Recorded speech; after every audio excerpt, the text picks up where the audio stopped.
Hello everyone, स्वागत है आप सभी का आज के सेशन में। माय नेम इज मेघना and I am your reasoning mentor. So यहाँ पे हम 30th लेक्चर पे पहुँच गए हैं from your all banking examination series.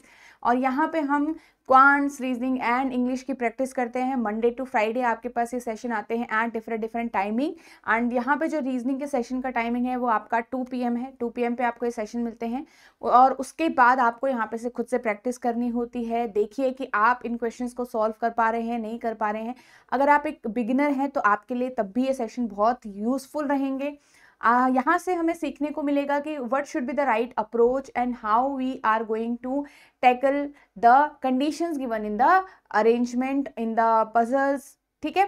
सो आज से हमारा यहाँ पे सीटिंग अरेंजमेंट का चैप्टर स्टार्ट हो रहा है और ये 30th लेक्चर है। अभी तक 29 लेक्चर हो गए थे और यहाँ पे आज हम ये भी डिस्कस करेंगे कौन कौन से टॉपिक ऑलरेडी कवर हो चुके हैं। ठीक है। ये सारे सेशंस आपको इनकी PDF भी मिल जाएगी। आप टेलीग्राम ग्रुप ज्वाइन कर सकते हैं, उसका लिंक आपको इसी वीडियो के डिस्क्रिप्शन में मिलेगा। टेलीग्राम ग्रुप के अंदर आपको इन सारी सेशंस की PDF मिलेगी। ठीक है। और जितने भी सेशन आपने अभी मिस किए हैं तो आप उनको जरूर देखिएगा, मिस मत करिएगा कुछ भी नहीं। ओके, सो चलिए स्टार्ट करते हैं यहाँ पे से। वन मोर इम्पॉर्टेंट इन्फॉर्मेशन, यहाँ पे कोई भी स्टूडेंट ऐसा है जो अभी स्टार्ट कर रहा है, बिगनिंग कर रहा है बैंकिंग एग्जाम्स की। सो यहाँ पे आपको ये जानना बहुत ज़रूरी है कि एग्जाम में किस लेवल के क्वेश्चंस आते हैं, क्या पैटर्न रहता है क्वेश्चंस का। सो आप ये बेहतर समझ सकते हैं प्रीवियस ईयर क्वेश्चंस के जरिए। तो ये ई बुक आप डाउनलोड कर सकते हैं। इन ई बुक के अंदर आपको ये प्रीवियस ईयर पेपर्स मिलेंगे, IBPS का, SBI का, RRB के पेपर्स मिलेंगे आपको विद देयर आंसर कीज। आप इसको इजीली डाउनलोड कर सकते हैं। इसी वीडियो के डिस्क्रिप्शन में आपको इसका लिंक मिल जाएगा। ओके। एंड यहाँ पे अगर ऐसा कोई स्टूडेंट है जिसे लगता है कि नहीं, उन्हें एक ऐसे प्लेटफॉर्म, एक सोर्स की जरूरत है जहाँ से वो बेहतर प्रिपरेशन कर सकते हैं, जहाँ से उन्हें टेस्ट देने को भी मिल जाए, चैप्टर वाइज टेस्ट भी मिल जाए, सारे टाइप के टेस्ट मिल जाए और एक तरीके से उनको सारा चीज कवर हो जाए जो उनके एग्जाम के लिए, प्री के लिए, मेंस के लिए, सब चीजों के लिए यहाँ पे इंपॉर्टेंट है। राइट। तो यहाँ पे आपके लिए कोर्स बहुत इंपॉर्टेंट रहने वाला है, बहुत हेल्पफुल रहने वाला है। अगर आप एक ऐसे स्टूडेंट हैं जिन्हें लगता है अभी उन्हें कोर्स की ज्यादा जरूरत है तो यहाँ पे बैंकिंग एग्जाम महापैक आपके लिए बहुत ज्यादा यूजफुल रहेगा। यह आपके एग्जाम के लिए हेल्प करेगा। SBI, IBPS, RRB both PO and clerk. यहाँ पे कॉन्सेप्ट क्लासेस, रिकॉर्डेड क्लासेस, मतलब आपके 0 से लेकर बिल्कुल स्टार्ट हो रखी हैं एंड हायर लेवल क्वेश्चंस आपके यहाँ पे डिस्कस किए गए हैं। ओके। नेक्स्ट अगर हम यहाँ पे बात करें, आपके चैप्टर वाइज टेस्ट भी हैं इसके अंदर। चैप्टर वाइज टेस्ट, आपका चैप्टर आपने वीडियो देखी, आपने वो चैप्टर भी आपका डिवाइड हो रखा है पार्ट्स में। ठीक है। आपने पूरा कंप्लीट किया, फिर उसको टेस्ट दीजिए और देखिए कि कितना आप वहाँ पे से सीख पाए हो। फिर आप फुल लेंथ मॉक टेस्ट दे सकते हो। यहाँ पे हर एक एग्जाम के different full length mock test होंगे, मिनी मॉक टेस्ट भी हैं आपके यहाँ पे, डिस्क्रिप्टिव इंग्लिश की क्लासेस होंगी आपके यहाँ, और यहाँ पे आपके GA के टेस्ट वगैरह भी यहाँ पे आपको अवेलेबल होंगे। तो सारी चीज़ें एक तरीके से आपको इस एग्जाम के लिए जो भी चाहिए वो आपके यहाँ पे इन्वॉल्व हो रखी हैं। तो एक बार जरूर कंसिडर करिएगा इसको। इसमें आप इनरोल कर सकते हो इजीली 3 तरीकों से। फर्स्ट, आप यहाँ पे इसी वीडियो के नीचे जाएंगे, डिस्क्रिप्शन में आपको कोर्स का लिंक मिल जाएगा। एंड सेकंड, आप प्ले स्टोर से एडुटैप लर्निंग सॉल्यूशन ऐप डाउनलोड कर सकते हैं। थर्ड, यहाँ पे आप वेबसाइट खुद से विजिट कर सकते हैं edutap.in। ठीक है। तो खुद से एक बार विजिट करके देखिएगा कि कोर्स में आपको यहाँ पे कैसे एनरोल करना है, वो हम लास्ट में वीडियो के एंड में समझ जाएंगे। तो चलिए देखते हैं। ये जो चैप्टर्स है हमारे ऑलरेडी कंप्लीट हो चुके हैं। Direction and distance, blood relation, inequality, coding, decoding, alpha numeric series, order ranking, syllogism and puzzles, ये सारे चैप्टर आपके हो गए हैं। पजल्स हमने लास्ट कवर कर लिया था और अब हमारा सीटिंग अरेंजमेंट स्टार्ट हो गया है। तो अगर इनमें से कोई भी आपका मिस हुआ है तो आप इसी चैनल पर जाइए, प्लेलिस्ट पे जाइए, वहां पे आप देख सकते हो। प्लेलिस्ट आपको कैसे मिलेगी? आप एडुटैप बैंकिंग एग्जाम्स चैनल पे जाएंगे, प्लेलिस्ट पे आपको जाना है। यहाँ पे आपको इस तरीके से रीजनिंग की ये प्लेलिस्ट मिल जाएगी, complete reasoning for all banking exams. ये आपको धीरे धीरे वीडियोस का इंक्रीज होता रहेगा नंबर, और ये आपका है। ठीक है। ये वाली प्लेलिस्ट है, ध्यान रखिएगा। और अगर आप एक ऐसे स्टूडेंट हैं जिन्होंने अभी तक चैनल को सब्सक्राइब नहीं किया है तो सब्सक्राइब जरूर कर लीजिए। यहाँ पे आपको डिफरेंट सेशंस मिलेंगे, कंटेंट मिलेगा जो आपको आपकी प्रिपरेशन को और बूस्ट करेगा। डिफरेंट टॉपिक वाइज यहाँ पे हम प्रैक्टिस कर रहे हैं जो अगेन आपकी हेल्प करेगा और अच्छा इंप्रूव लाने में। ठीक है। तो ये सारी चीजें हैं, आप जरूर देखिएगा इनको। ओके। चलो, तो ये हो गया। आपको मैंने बता भी दिया कि यहाँ पे आपको कहाँ पे जाना है, कहाँ पे सारे सेशंस आपको मिलेंगे। अभी चलिए हम स्टार्ट कर रहे थे सीटिंग अरेंजमेंट की और हम यहाँ से स्टार्ट करते हैं with the type of questions आज इन द सीटिंग अरेंजमेंट और type of seating arrangement we will see. ठीक है। तो हमारा शुरुआत होता है लीनियर अरेंजमेंट से। लीनियर अरेंजमेंट मतलब एक लीनियर रो होती है आपकी। ठीक है। लीनियर रो अरेंजमेंट, एक लीनियर रो के अंदर आपके पास क्या क्या होता है, सारे पर्सन नॉर्थ फेस कर रहे हैं या कुछ आपके साउथ फेस कर रहे हैं, या साथ के साथ ही आपके जो पर्सन है वो नॉर्थ भी फेस कर रहे हैं और साउथ भी फेस कर रहे हैं एक ही रो के अंदर। ठीक है, इसके बाद आता है सर्कुलर अरेंजमेंट। इसके बाद क्या आता है, सर्कुलर अरेंजमेंट। ठीक है, सर्कुलर अरेंजमेंट में आपके पास पर्सन कहाँ कहाँ फेस कर रहे होते हैं, पर्सन इनसाइड फेस कर सकते हैं, या तो सिर्फ आपके पास इनसाइड फेसिंग होंगे, या तो आपके पास क्या होंगे कि आउटसाइड फेस कर रहे हैं भाई पर्सन्स, राइट, और या तो इनसाइड प्लस आउटसाइड दोनों फेस कर रहे होंगे एक ही डायग्राम के अंदर। क्लियर है।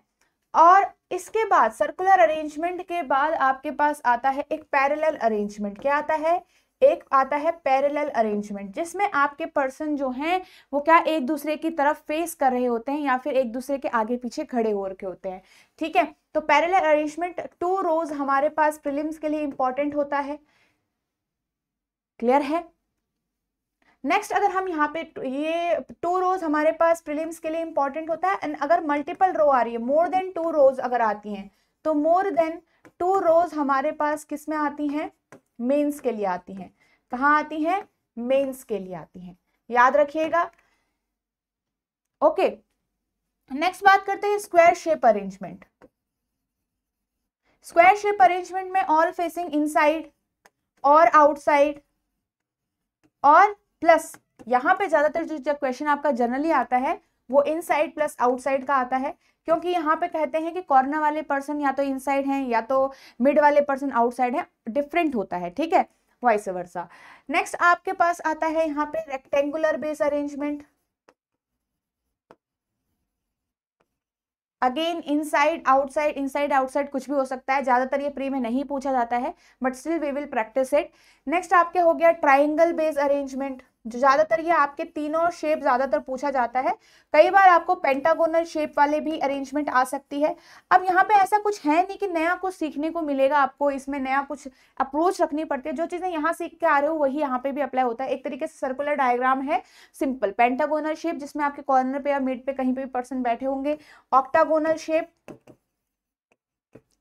और हेक्सागोनल शेप, बेसिकली यह आपका ज्यादातर पूछा जाता है।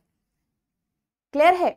नेक्स्ट आता है आपका अनसर्टेन नंबर ऑफ पर्सन। यहाँ पे आता है अनसर्टेन नंबर ऑफ पर्सन, जो आपका याद रखिएगा ये प्री में जरूर पूछा जाता है, मतलब इंपॉर्टेंट है, ऐसा नहीं कि अनसर्टेन होगा तो डिफिकल्ट हो जाएगा। अनसर्टेन पर्सन का आपके पास अगर लीनियर वाला अरेंजमेंट है तो आपके पास ये प्री में जरूर आता है। ठीक है, और यहाँ पे कई बार सर्कल में भी आ सकता है ये।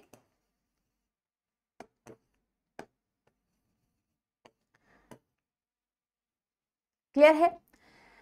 तो कितने हो गए हमारे पास, 1 2 3 4 5 6 7 8। ठीक है, ये टाइप हो गए 8। अब इधर से आता है कुछ हम हायर लेवल, अगर यहाँ पे से बात करें तो आपके पास क्या क्या चीजें रहती हैं। देखिए, हमारे पास होता है एक uncertain number of person, circular हो गया, या फिर यहाँ कह सकते हैं blood relation plus seating arrangement. ठीक है, blood relation plus seating arrangement. Next हो सकता है डिस्टेंस प्लस सीटिंग अरेंजमेंट, ये भी आपके पास हो सकता है। कई बार कोई पजल हो गई उसके साथ सीटिंग अरेंजमेंट भी हो गया, तो ये भी हमारे पास क्वेश्चन इंपॉर्टेंट है एग्जाम के लिए, पजल प्लस सीटिंग अरेंजमेंट। ठीक है, distance plus seating arrangement, blood relation plus seating arrangement. Concentric figures, concentric figure मतलब एक सर्कल के बाहर एक और सर्कल, या एक सर्कल के बाहर एक स्क्वायर है, या एक स्क्वायर के अंदर एक ट्राइंगल है, या फिर 3 कॉन्सेंट्रिक फिगर हो गए, तो इस टाइप का आपके पास एग्जाम में इंपॉर्टेंट है।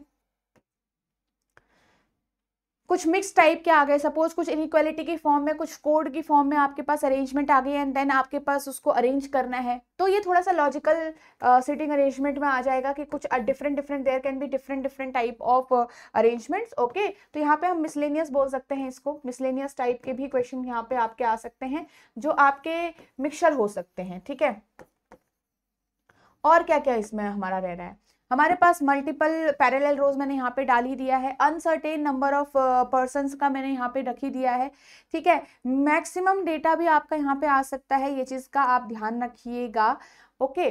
तो ये सारी सीटिंग अरेंजमेंट का हो गया। अब ऐसा नहीं है कि ये मेंस का पार्ट है, ये प्री का पार्ट है, कुछ नहीं है ऐसा। यहाँ प्री में जो आपके पास यहाँ से आएगा वो इजियर लेवल आएगा, inside outside, inside plus outside, इस तरीके से आएगा।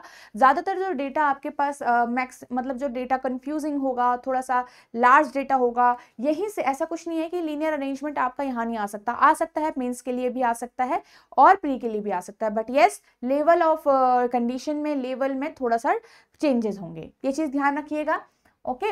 चलो, तो ये हमारे सारे टाइप ऑफ क्वेश्चंस होंगे जो हम यहाँ पे डिस्कस करेंगे। Mains level question, higher level question हम बाद में करेंगे जब हम प्री वाले सारे टाइप ऑफ क्वेश्चंस यहाँ पे टॉपिक्स कवर कर चुके होंगे, ठीक है। तो ये है आपके, इसको ध्यान से देखिएगा। नेक्स्ट यहाँ पे हम फर्स्ट क्वेश्चन पे चलते हैं, और उससे पहले एक और चीज समझते हैं हम।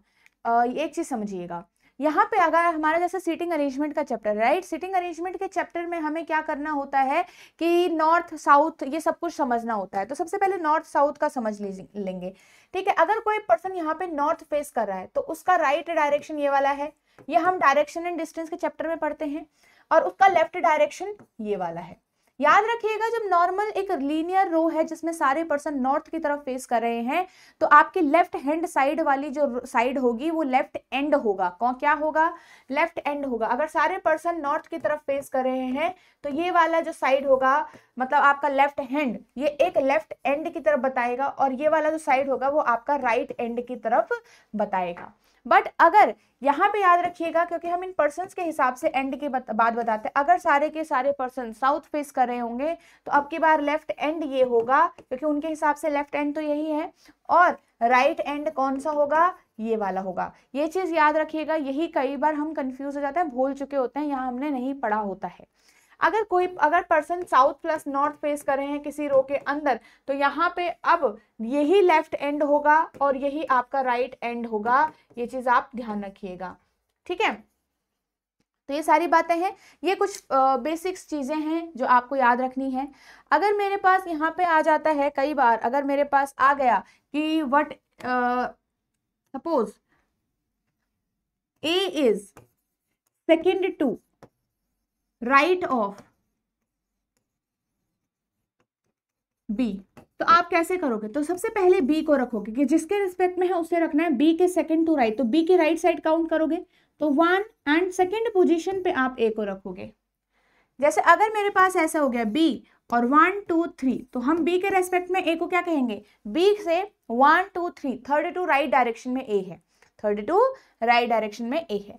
अब एक बार आप ये जो हमारे सामने क्वेश्चन लिखा गया है इसको आप रीड करिए, ठीक है, इसको रीड करने का ट्राई करिए एंड थोड़ा समझिए कि क्या बोलना चाहता है ये क्वेश्चन।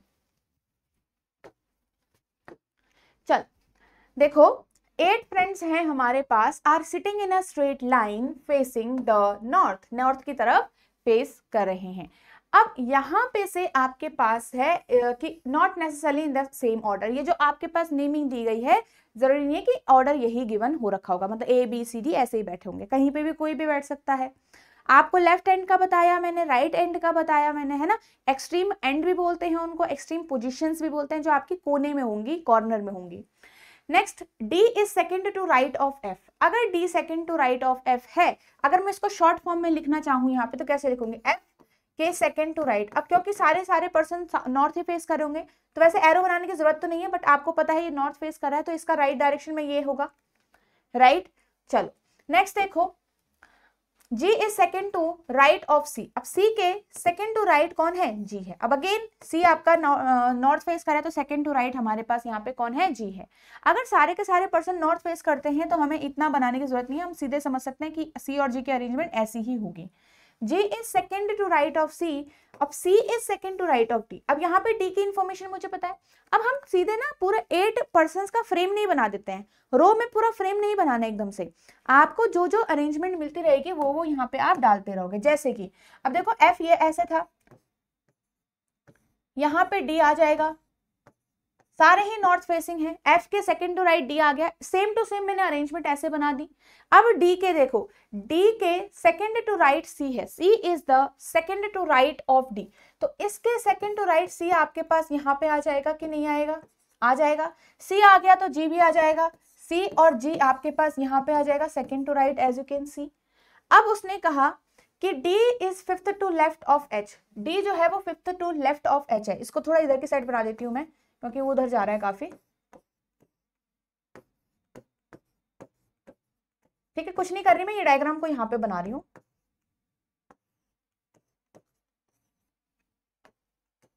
अब यहाँ पे एक चीज देखिए, उसने कहा D is fifth to left of H। अब इसको थोड़ा रफ में समझिए, H के 1 2 3 4 5 यहाँ पे D आएगा फिफ्थ टू लेफ्ट की साइड को। अब D हमने कहाँ पे रखा हुआ है? यहाँ पे रखा है, तो इसका मतलब इनके बीच में कितने पोजीशंस खाली हैं? 4 पोजीशंस खाली हैं। तो आपको H को रखना पड़ेगा, क्योंकि D तो ऑलरेडी है, पर H के हिसाब से D की डायरेक्शन है, तो कोई नहीं, आप D के हिसाब से H को बिठा लो भाई। तो देखो इधर के साइड H को आना है, अगर H के लेफ्ट में D है तो D के भी तो राइट में H है ना। आराम से देखो 1 2 3 4 बीच में है H, आपके पास यहाँ आ गया, बराबर हो गई बात। आगे देखते रहेंगे। B is not an immediate neighbour of either F और G, कह रहा है कि B जो है वो इमीडिएट नेबर F का और G का नहीं है, क्रॉस कर दिया आपने। क्लियर? अब आगे देखो, A is not an immediate neighbour of C, A भी जो है वो इमीडिएट नेबर C का नहीं है। अब ये जो दो इंफॉर्मेशन हम यहाँ रखेंगे, पहले आप देखो कि क्या आपने 8 का अरेंजमेंट बनाया। देखो 1 2 3 4 1 2 3 4 8 का पूरा फ्रेम बन गया है। यही मेरे पास पर्सन आएंगे। अब इसके बीच में मैं कोई नया पर्सन नहीं रख सकती, ना ही इधर साइड में ना ही इधर साइड में। अब B और A को मुझे यहाँ पे रखना है।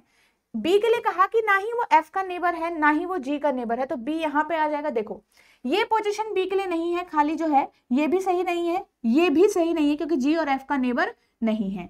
तो B के लिए एक यही पोजीशन सही बनेगी जो B वहां पे आ जाएगा। अब A के लिए देखो, A C का नेबर नहीं है, तो A यहाँ नहीं आ सकता।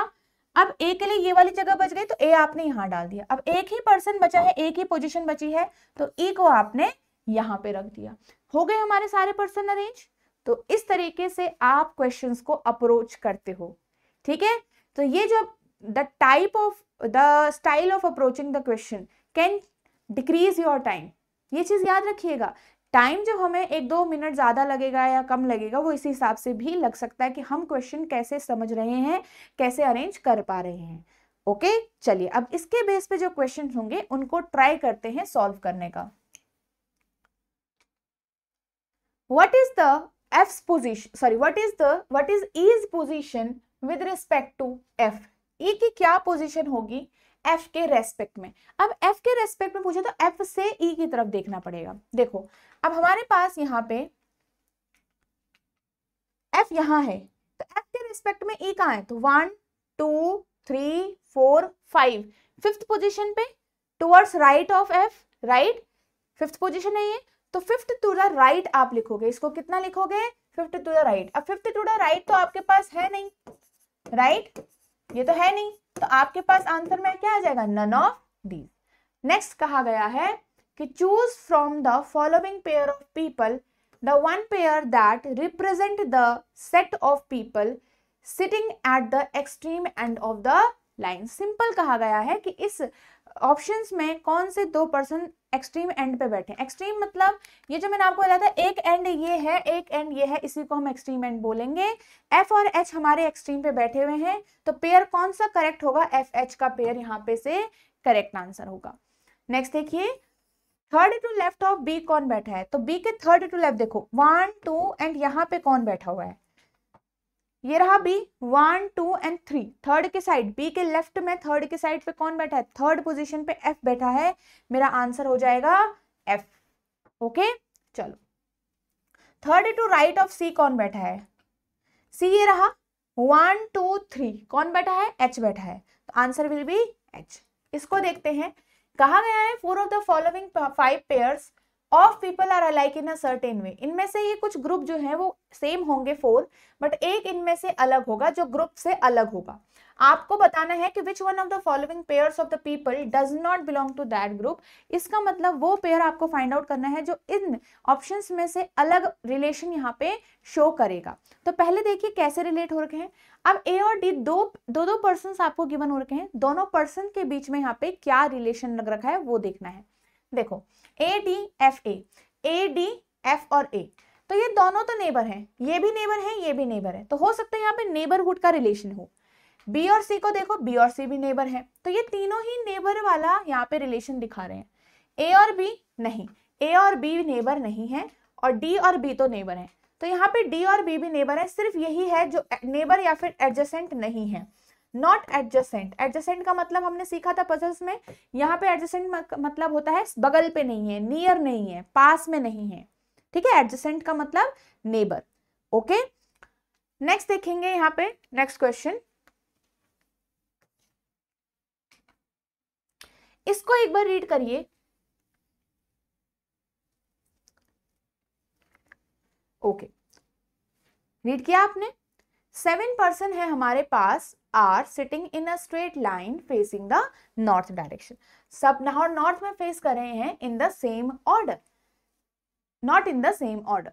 अब यहां से हमारी कंडीशन स्टार्ट हो गई, फिर से देखेंगे, कुछ फ्रेम नहीं बनाएंगे एकदम से। 2 person sit between R and U. अब कई बार क्या होता है, इंफॉर्मेशन काफी बड़ी मिली होती है, तो हमें इस इंफॉर्मेशन को छोटे छोटे फॉर्म्स में यहाँ पे लिख दो। अब यू और आर के बीच में 2 पर्सन बैठे हुए हैं। अब मुझे नहीं पता कि यू इधर के साइड है या आर इधर की साइड है, मैंने 2 पे एक सर्कल बना दिया कि कोई भी किधर भी साइड हो सकता है, 2 पर्सन बीच में है, ये हमको मिल चुका है यहाँ से। ठीक है, आपको जो अच्छा लगता है, जिस तरीके से आप बेहतर समझ सकते हो, उस तरीके से आप नोट डाउन करिए। ठीक है, P sits second to left of T। कह रहा है P जो है वो second to left of T है। जब तक हमें एक ऐसी अरेंजमेंट नहीं मिलती जहां से हम कनेक्शन कर पाए, तब तक हम उसको शुरुआत नहीं कर सकते ना। Second to left of T का मतलब है P आपके पास T के लेफ्ट में बैठा है। Okay, Q sits third to right of S। Q आपके पास थर्ड टू राइट। देखो अभी तक Q नहीं आया, S नहीं आया, R और U दोबारा नहीं बोले गए, P और T दोबारा नहीं बोले गए। Q third to right of S है, S के third to right, 1 2 and third position पे Q है। R sits second from one end of the row. अब यहाँ से हमारे पास R के लिए एक अरेंजमेंट मिली और बहुत अच्छा यहाँ पे कंडीशन मिला है कि R sits second from one of the end of the row. One end मतलब या तो लेफ्ट एंड से होगा, क्योंकि वो स्पेसिफिक नहीं किया गया है, तो या तो वो लेफ्ट एंड से होगा और या तो वो राइट एंड से होगा। तो हम ऐसा करते हैं, 2 केस बना लेते हैं कि भाई राइट से होगा तो राइट से, लेफ्ट से होगा तो लेफ्ट से। तो अगर मेरे पास R, देखो second from one, second from and का मतलब सपोज अगर ये हमारे पास लेफ्ट एंड है, तो यहाँ पे R जो होगा वो इस पोजीशन पे होगा। क्लियर है? ये जो हमारे पास लास्ट पर्सन होता है उसे बोलते हैं एंड, और एंड से पहला और दूसरा पर्सन यहाँ पे आ रहा है, याद रखना इस तरीके से होगा। ठीक है, अब अगर R यहां से ये वाला आपका लेफ्ट एंड आ चुका है, तो बाकी हमारे पास इधर की साइड जो होगा वो सारे पर्सन इधर की साइड बैठे होंगे। तो 2 ये हो गए, 1 2 3 4 5 7 पर्सन हो गए टोटल। अब एक बार आपने R जो है वो लेफ्ट एंड से सेकंड पे बिठा दिया, एक बार आपको R क्या करना पड़ेगा, राइट एंड से आपको R सेकंड पे बिठाना पड़ेगा। 2 केस बना दिए हमने। अब बाकी सब इधर, ये लेफ्ट एंड, ये राइट एंड है हमारा, ये मतलब एंड है, ये अगर एंड है तो आपके पास इधर की साइड सारे पर्सन होंगे फिर।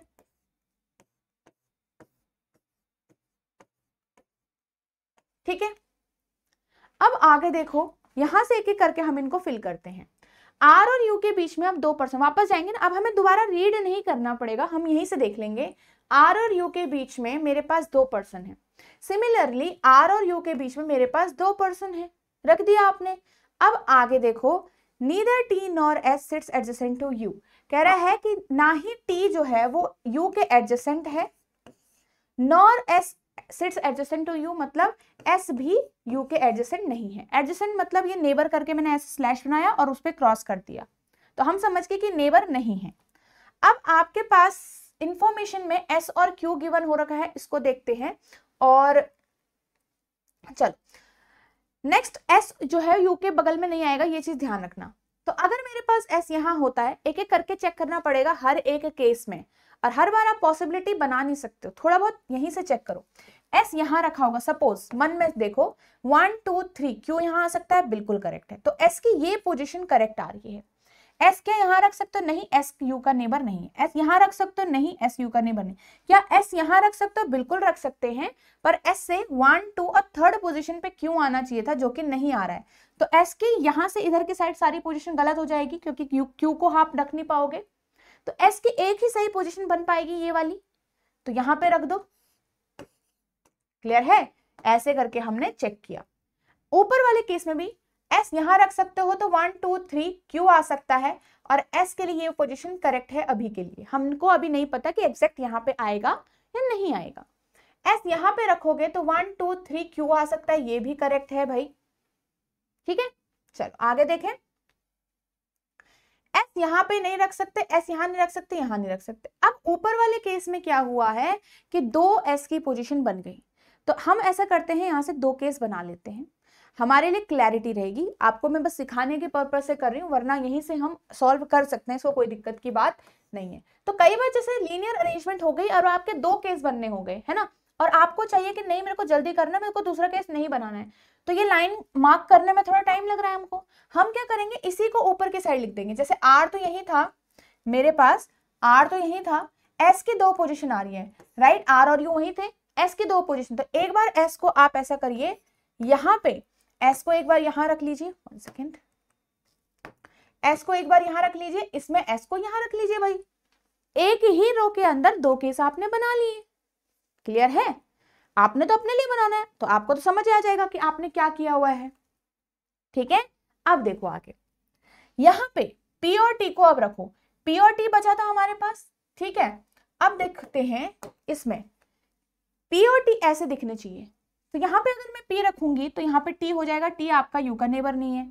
P को यहाँ रखूंगी तो डॉट T नहीं आ सकता। देखो P अगर यहाँ रखेंगे तो एक छोड़कर T आ रहा है क्या, नहीं आ रहा है, तो P को यहाँ रखना पड़ेगा, जिसकी वजह से T आपका यहाँ पे आ जाए, राइट। तो यहाँ पे तो P और T को कंफर्म हमने कर दिया। याद रखते रहना, ये भी याद रखना है और ये भी याद रखना है। नेक्स्ट देखो, P को यहाँ पे बिठाएंगे तो एक छोड़कर T नहीं आ रहा है, P को यहाँ पे रखेंगे तो T यहाँ गलत हो जाएगा, है ना। देखो P को यहाँ रखेंगे तो T नहीं आ रहा, ये गलत। P को यहाँ रखेंगे T यहाँ हो जाएगा, T U का नेबर नहीं है, ये भी गलत। P को यहाँ रखो, T के लिए जगह ही नहीं बची, ये भी गलत। तो अब इसके मतलब सारी P की पोजीशन यहाँ गलत हो गई, तो ये केस ही गलत है, ये वाला हमारा सही अरेंजमेंट नहीं है। नेक्स्ट चेक करो ऊपर वाले में, P को यहाँ रखोगे तो T की पोजीशन नहीं है, ये गलत। P को यहाँ रखोगे T यहाँ आ जाएगा, ये भी गलत। और P को यहाँ रखोगे तो T की जगह नहीं है, ये भी गलत। तो हमारे पास ये भी केस गलत हो चुका है, तो ऊपर के दोनों ही गलत हो चुके हैं, यही हमारे पास सही आ रहा है। लास्ट आंसर यहीं से आएगा। अब एक लास्ट बचा था हमारे पास, P और T हो गया, और हमारे पास क्या बचे हैं, Q रखा हुआ है हमने, S यहाँ था तो 1 और 2 Q हमने यहाँ पे रखना था, राइट। अब एक ही पोजीशन बची है, तो एक ही पर्सन बचा है, उसको हम यहाँ पे रख देंगे इजीली। क्लियर है? चलो, अच्छा S के साथ Q भी तो रखना था, हमने Q नहीं रखा, कोई बात नहीं, ठीक है। चलो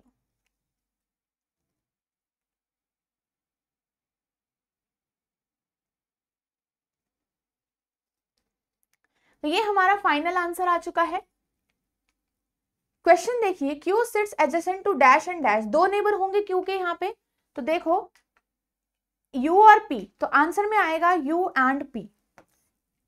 what is the position of V with respect to R, तो V की पोजीशन बतानी है R से, तो V की पोजीशन R ये रहा, 1 2 3 4, फोर्थ पोजीशन है, लेफ्ट साइड को है, तो लेफ्ट से फोर्थ पे, तो फोर्थ टू द लेफ्ट आप इसको बोलोगे, आंसर ये हो जाएगा।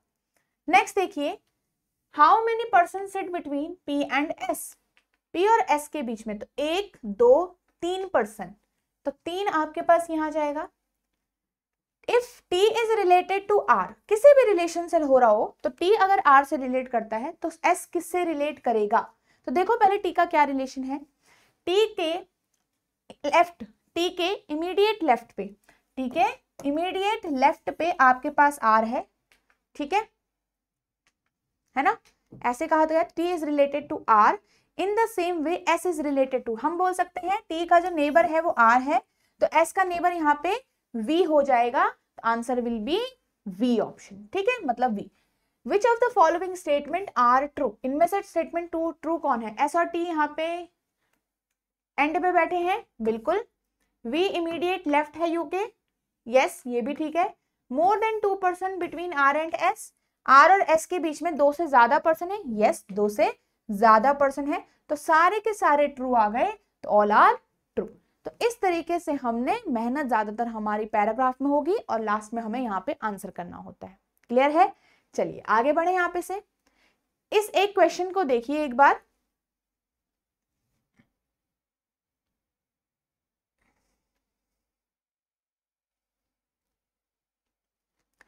ओके, तो यहाँ पे हमें क्या कहा गया है? कहा गया है 9 डिफरेंट कार्स नेमली किया, स्कोडा, निसान, होंडा, ये सारी कार्स के नेम है, are parked in a row but not necessarily in the same way, but they all are facing south direction.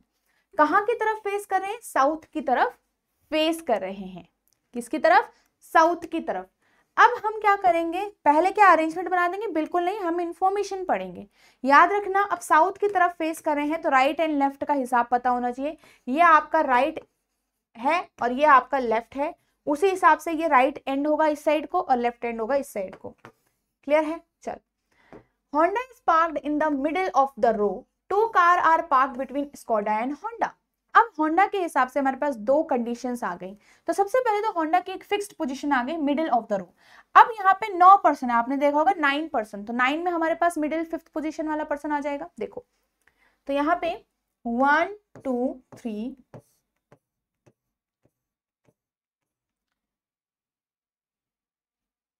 9 person हो गए, तो सब साउथ फेस कर रहे हैं।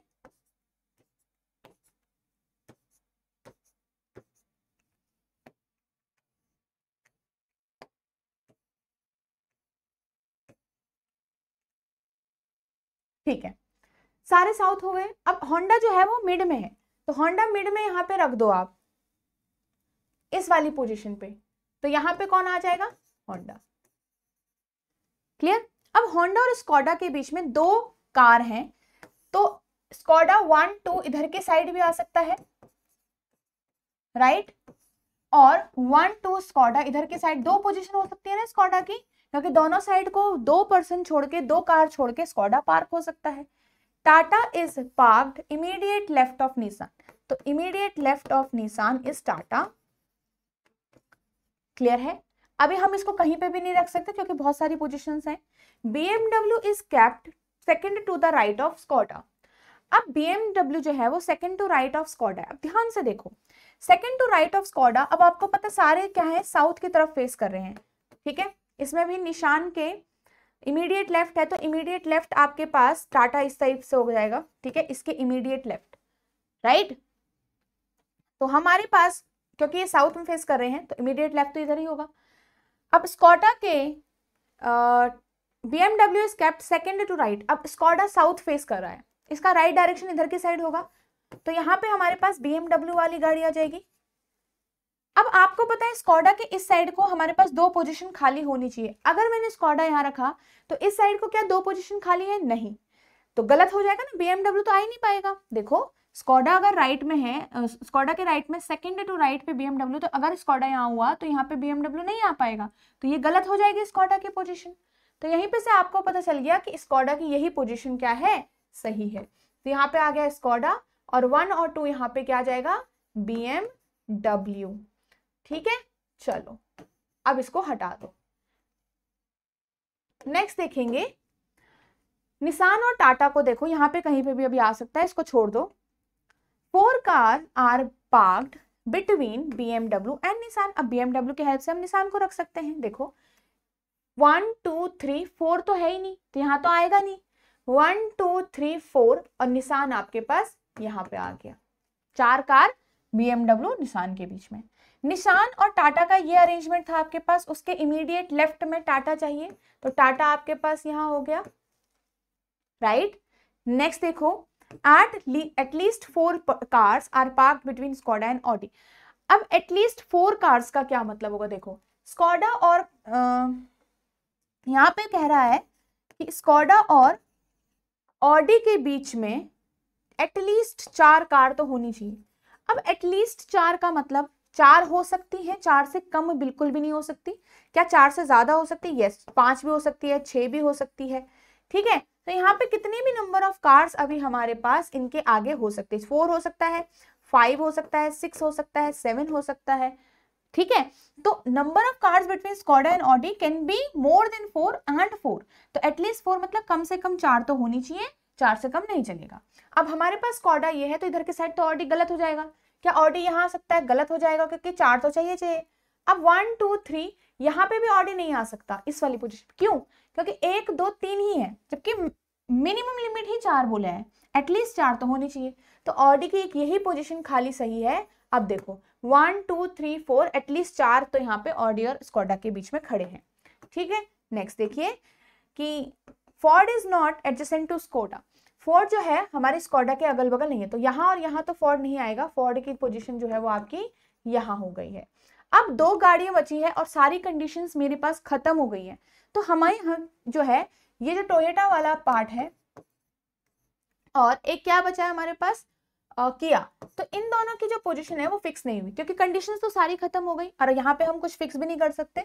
तो इसका मतलब हमें यहाँ पे कंफर्म नहीं पता इन दोनों की पोजीशन का। तो किया यहाँ आ सकता है, किया यहाँ भी आ सकता है, टोयोटा यहाँ आ सकता है, टोयोटा यहाँ भी आ सकता है, कहीं भी हो सकता है। तो इस तरीके से भी आपकी अरेंजमेंट लास्ट में यहाँ पे बाकी रह सकती है।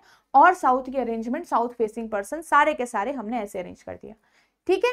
अब अगर यहाँ से मैं आपको एक और चीज बताऊं कि अगर आप कंफर्टेबल ज्यादा नॉर्थ फेसिंग में हो, कंफर्टेबल ज्यादा अगर आप सारे पर्सन नॉर्थ में फेस कर रहे हो, तब ज्यादा अच्छे से आप सॉल्व कर पाते हो, जल्दी कर पाते हो, तो भाई आप यहाँ पे साउथ फेसिंग वाले पर्सन को अगर नॉर्थ की तरह सॉल्व भी करोगे और फिर पेज को पलट के सारे वैसे ही आंसर रहते हैं, क्वेश्चन का जो आंसर होगा वो सिमिलर ही निकलेगा आपका, तो कोई फर्क नहीं पड़ता है, ठीक है। ये चीज याद रखिएगा। मतलब आपने सॉल्व किया, आप उस नोटबुक को ऐसे उल्टा कर सकते हो, या फिर आपके वैसे भी कोई पोजीशंस पे फर्क नहीं पड़ता है, ठीक है।